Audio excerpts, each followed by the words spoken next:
प्यारे विद्यार्थियों, आज हम 9वीं कक्षा की पुस्तक हिंदी कृतिका से पाठ नंबर 4 जिसका नाम है माटी वाली का भाग 2 पढ़ेंगे। आइए देखिए। शहर सिर्फ माटी वाली को नहीं, उसके कंटर होता है पीपा या कनस्तर को भी अच्छी तरह पहचानते हैं।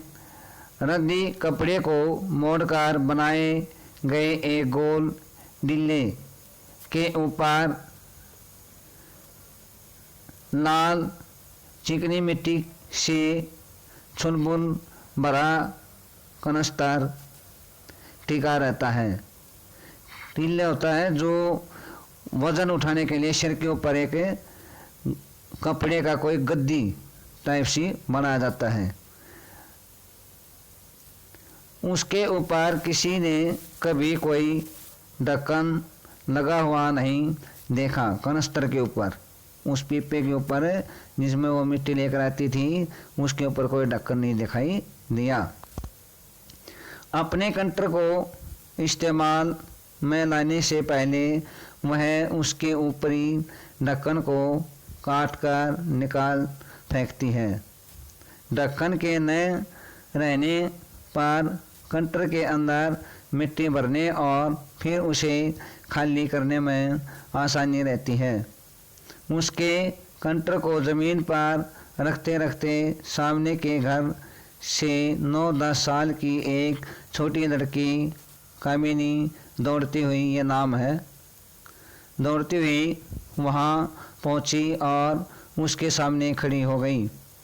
मेरी माँ ने कहा है, वो लड़की कहती है कि मेरी माँ ने कहा है ज़रा हमारे यहाँ भी आ जाना, अभी आती हूँ। उसे बुढ़िया ने कहा, यानी कि वरदा ने जो मिट्टी लेकर आती थी, उसने कहा कि अभी आती हूँ। घर की मालकिन ने माटी वाली को अपने कंटर की माटी कच्चे आंगन के एक कोने बार उड़ेल, यानी कि उल्टी करना, उसको डाल देने को कह दिया। तू बहुत भाग्यवान है, चाय के समय पर आई है हमारे घर। भाग्यवान आए खाते वक्त। वह अपनी रसोई में गई और 2 रोटियां लेती आई। रोटियां उसे सौंपकर वह फिर अपनी रसोई में घुस गई। माटी वाले के पास अपने अच्छे या बुरे भाग्य के बारे में ज़्यादा है अधिक सोचने का वक्त समय नहीं था। घर की मालकिन के अंदर जाते ही माटी वाली ने इधर उधर तेज निगाहें दौड़ाई। हाँ, इस वक्त उस समय वह अकेली थी, उसे कोई देख नहीं रहा था।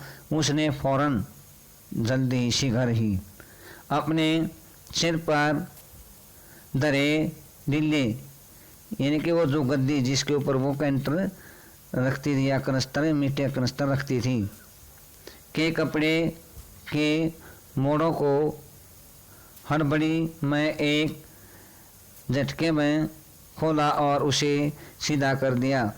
फिर एक हरा, यानी कि एक परत खुल जाने के बाद वह एक पुरानी चादर के एक फटे हुए कपड़े के रूप में प्रकट हुआ।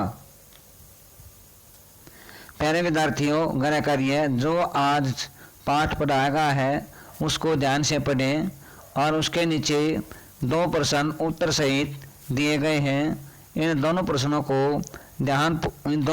के उत्तर ध्यानपूर्वक पढ़ें, समझें, याद करें और साफ कॉपी में लिखें।